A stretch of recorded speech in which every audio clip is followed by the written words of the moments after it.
Project 2025, the Democrat boogeyman plan that Donald Trump claims he knows nothing about. And I got to be honest, Donald Trump probably knows very little about Project 2025, as it is a think tank document. It's coming from the Heritage Foundation. But what's really fascinating here is framing and where we currently are in American politics. The Heritage Foundation head refers to the Second American Revolution. Kevin Roberts, president of the group that coordinated the Project 2025 policy plan, said it would remain bloodless if the left allows it to be. I will come right out and say reckless language and should not have been iterated as such. I'll tell you why. That statement is basically telling the left to take action. No, I'll tell you what I want to see. I want to see as stable as an election as we could possibly have. I personally would like to see Donald Trump defeat Joe Biden. There are other people who I think would do a better job than Donald Trump, but Donald Trump is the best we have right now. And I give him a lot of credit for his work in foreign policy and the economy in the United States during his first term, though he's far from perfect. I think it's very silly that you get many people, especially libertarians, saying things like, we need a president who will do this, that, or otherwise. And it's like, guys, you'll never get a perfect president. You go for who can get you the net positives you want to see. And while there are going to be a lot of people that say, Tim, you're wrong, Trump was a net negative, many libertarians, I look to foreign policy and domestic economics. I look to areas where the president has real control, which is foreign policy and diplomacy. And I say, Trump did a lot of bad things, but overwhelmingly, it was a net positive. So I'll take it. The issue right now is that we are dealing with, let's just call it the shadow campaign of the 2024 election. You've got House Democrats in huge news fighting the GOP plan to require proof of citizenship to vote. How is that in any way shocking? Take a look at this. Axios reporting House Democratic leadership bringing out the big guns against a Republican bill set to be voted on next week that would require proof of U.S. citizenship to vote in federal elections, Axios has learned. I just want to pause real quick and ask, why would Democrats fight this? There's no logical reason. I'll give you the excuses. They'll probably go, oh, it's a citizenship thing. It's an ID requirement and poor people in this country can't get IDs. Don't know, don't care. I don't care. You don't got an ID, don't vote. That's just absolutely insane. Democrats rejecting this, of course, is a lot of people believing they're going to make attempts to get non-citizens to vote. And then they'll win. And they'll say, oh, look, the polling was wrong. Biden right now claiming the polling underestimated him in 2020, and it's underestimating him again, which is factually not true. It overestimated him in 2020 and 2022, and I cite CNN as my source. But to the main story here at hand, Heritage Foundation head referring to the Second American Revolution, Project 2025. What is this? Why are Democrats freaking out? I think Project 2025 is interesting. It does outline a series of things that Trump has expressed he wants to do. But I love how the Biden camp is going hardcore on this 2025 thing, which it's a nonprofit. You know, I'm hanging out with family over the holidays and I hear, Project 2025 and here's what they're going to do. And I'm like, but what does that have to do with Trump? That's just the Heritage Foundation. That's like me coming out and being like, did you hear about Planned Parenthood's plan for Joe Biden's next term? Yeah, I'm sure they have plans and considerations. They're lobbying, all of that stuff. So what? They're saying a lot of these people in Project 2025 are associated with Trump's inner circle and things like that. Yeah, sure. The same is true for Biden and every other nonprofit. Okay, then. That's why they're attacking Project 2025 and saying this is the Trump policy. Blah, blah. No. It's what the Heritage Foundation wants Trump to do. And Trump may do some of it or none of it, but they're acting like this is Trump's plan. And that's the distinction. That being said, I don't know that we overwhelmingly disagree with Project 2025 anyway. Why do Democrats? Well, let's read the story. And I'll stress this too. When I heard that Kevin Roberts said bloodless if the left allows it to be, you need to understand what he's saying with that. Okay? What he's saying is, and I think what he truly means, if the left doesn't go insane and burn this country to the ground, we're going to win and have this dramatic change. But you need to understand what you are saying to them, not what you are trying to say. We had a guest on Timcast IRL who said something I can't repeat. And he was basically saying, if you're on the left and you really do think Trump is Hitler, well, and I'm like, no. Listen, you do not live in a vacuum. You are not just speaking to the people of your worldview. Understand what this means when you say Second American Revolution. Bloodless if the left allows it to be. If a leftist said that, if Antifa stood up on a milk crate and yelled to Antifa, they are engaging in a Second American Revolution only if we allow it. That's a rallying cry to the far left to take violent action. And I think you can't say stuff like that. What we want to happen is we need Republican lawyers. We need libertarian lawyers. We need lawsuits and challenges on unconstitutional actions to counter the shadow campaign. We win with the ballots. Trump gets elected. You get a Republican Congress. And then we do things like secure the border and better trade agreements.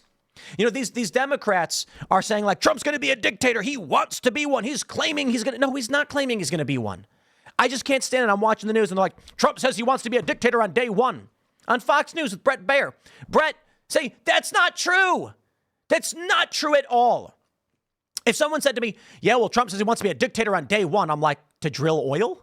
Is that what you're referring to? And like, no, he said he wanted to be a dictator so he could drill oil. I mean, come on.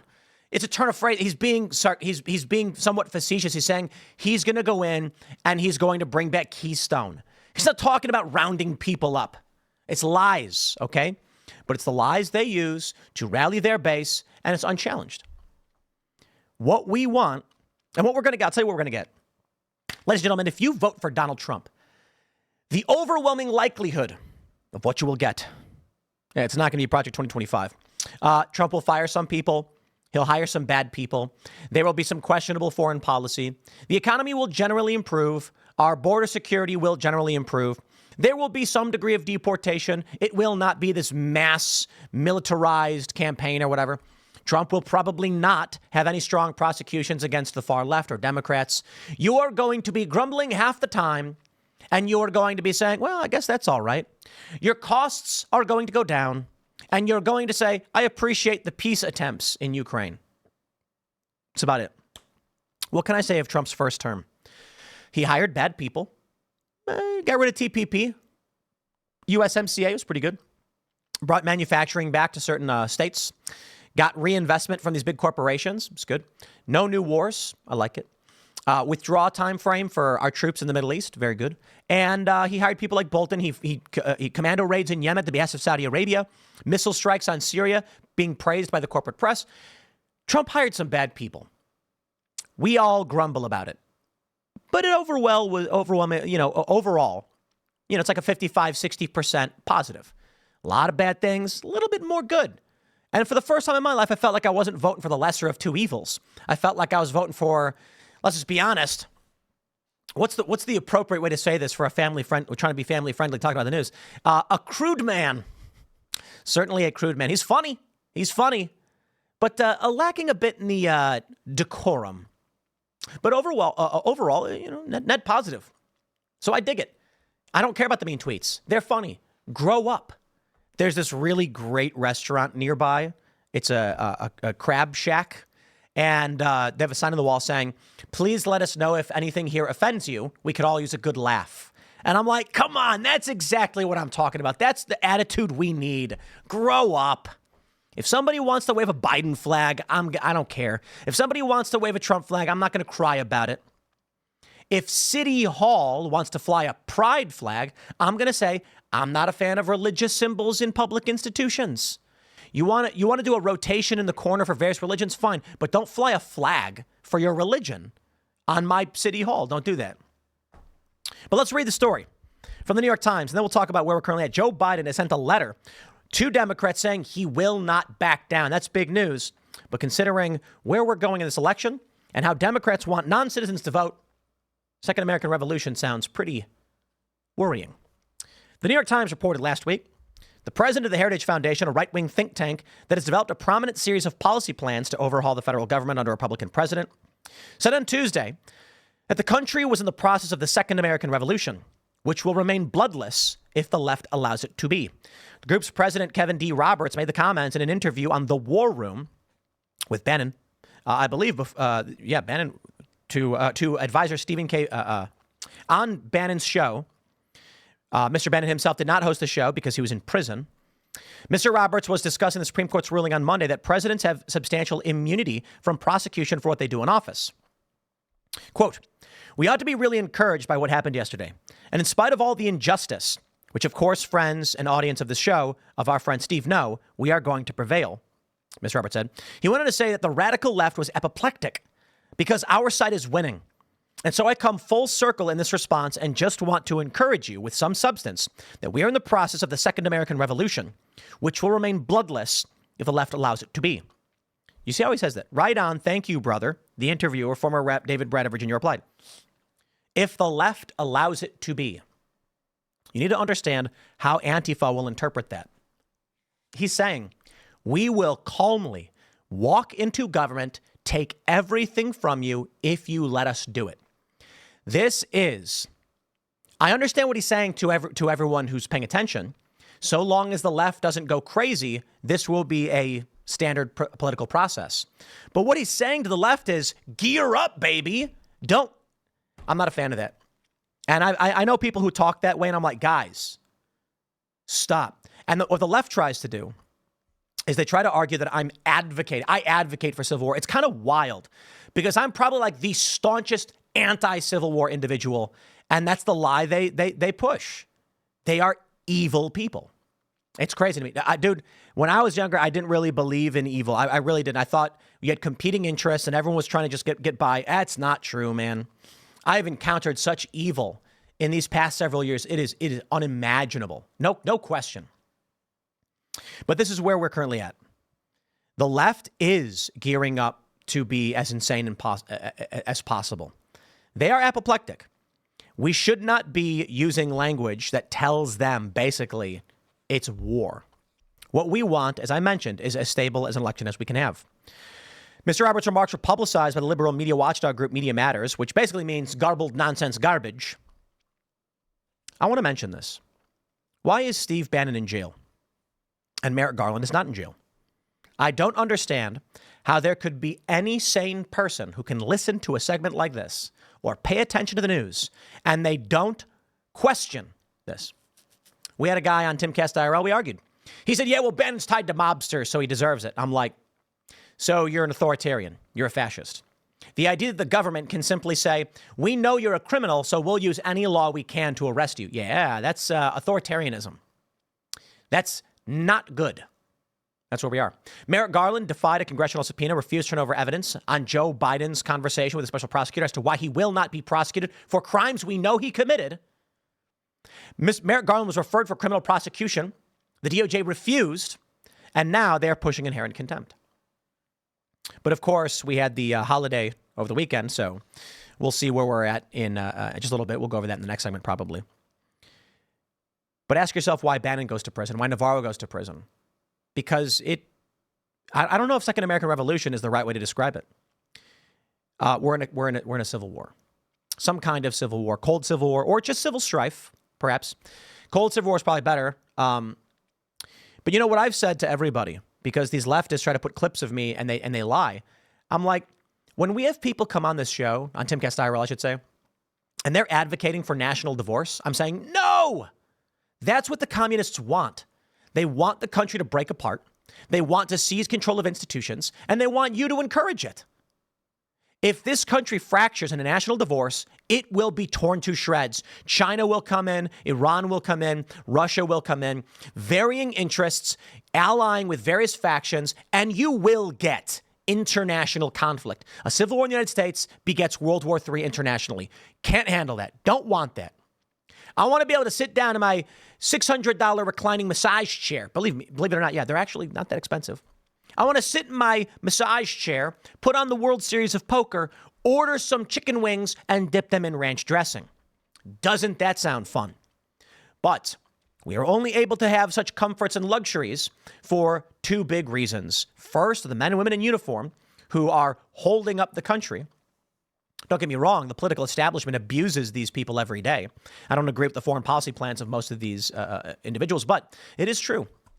It is the men and women in uniform who make our luxury possible with the petrodollar and our military base overseas, whether you like it or not. That's true. Now, I respect the people who've decided to serve this country tremendously. Next up is those on the front lines of the domestic policy disputes.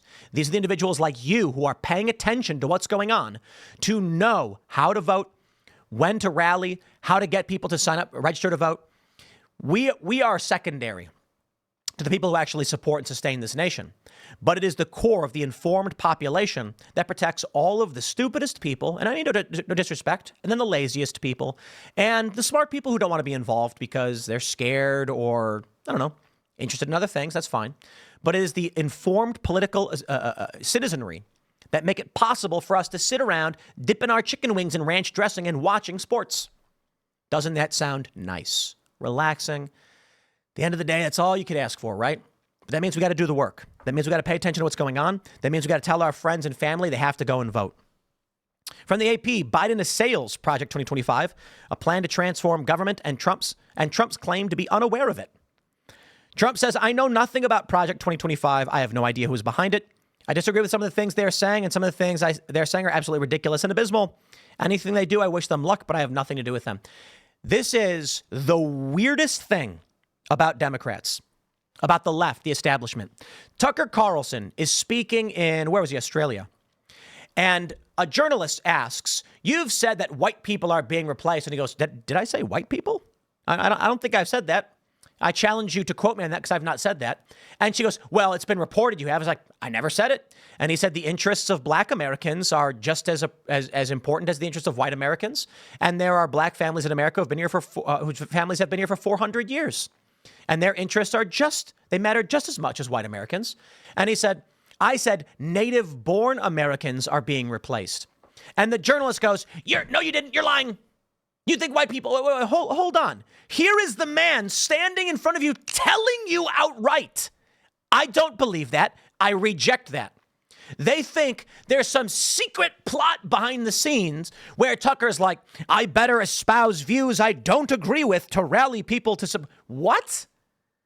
What is this ridiculous world these people live in where anyone is going to rally for... now I understand. It's the world they live in. Democrats go on stage every day and advocate for things they don't actually want, so they assume everyone else does the same. So when Tucker Carlson says, I don't think white people are being replaced, I think Americans are being replaced, they go, no, you mean white people. I think the appropriate response is, do you think it's white people? Are you projecting here? Because the idea that I would espouse a belief I don't actually hold, but you think I would, says a lot about your character and less about mine. This is the strangest thing, but I think I understand it. The capacity of Democrats to advocate for things they don't actually want. They project that onto Republicans and then tell everyone just that. When they commit crimes, they say Trump committed the crimes. When Joe Biden engaged in a quid pro quo with the president of Ukraine, they said Trump engaged in a quid pro quo. Well, at the very least, you both did, but Joe Biden did for sure, right? Now, there's that big debate over Donald Trump and the call to Ukraine. And I put it this way. The left says Donald Trump was trying to dig up dirt on a political opponent. And I'm kind of like, why would he need Ukraine to do that? Why wouldn't he just instruct his political assets, like his American domestic assets, his private kind? He did this hush-hush deal with Cohen to cover up Stormy Daniels, but then he gets on an official phone call to dig up. Are you kidding me? Come on, man. And then Joe Biden says, if you don't fire the prosecutor, you're not getting $1 billion. He publicly admitted that. And the prosecutor was investigating Burisma, where his son worked. At the very least, we call that a conflict of interest. Fact. Biden engaged in conflict of interest. You can argue that you don't think he was doing it to protect his son. I don't care. That's fine. Conflict of interest. Fact. Donald Trump called the president of Ukraine, had a conversation. He said he wanted to know what that whole thing was about. Joe Biden's quid pro quo. Trump was like, what was that quid pro quo thing? Trump did a quid pro quo. Trump did it. Trump was investigating your quid pro quo. You see the game they play. Well, Trump's denying it. Here we go. Newsweek says Project 2025 ties cannot be denied by Trump, says Democrats. I don't care about any of that. It's just a weird thing they're latching onto. I'll tell you what I care about. House Democrats have rallied and are calling for Joe Biden to step down. Joe Biden wrote a letter to the Democrats saying he won't drop out.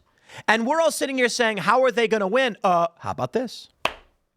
Let's not use it. Well, let's jump to, do we have Fox News?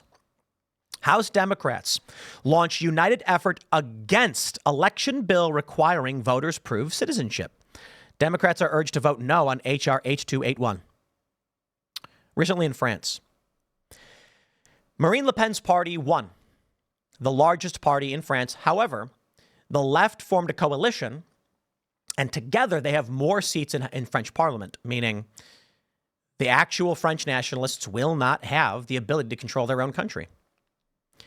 Democrats want non-citizens to vote because then your country is gone. They can open the door and say, you want to come to America? We're going to let you vote. You got to vote for us. They go, deal. The Republicans are going to say, no, we want to kick you out. And they're going to say, we'll just vote for Democrats. You can't vote. You're not a citizen. Democrats made sure you ain't going to check. Once that happens, the United States is gone. It's gone. It'll be some passive idea. Passive idea. Well, my friends, I don't think it's fair to say it's the Second American Revolution. I think it's more fair to say we are in civil strife. Best way to describe it. You can call it a cold civil war. Civil strife is the official definition of the period that we're in, according to academics on the left and the right, as well as journalists, historians, etc. It's a period of turmoil and struggle. Doesn't always result in civil war. It is entirely possible things remain calm. It's entirely possible that we don't get civil war for 40 years. There was talk of civil war in the 1820s because of slavery. Nothing happened.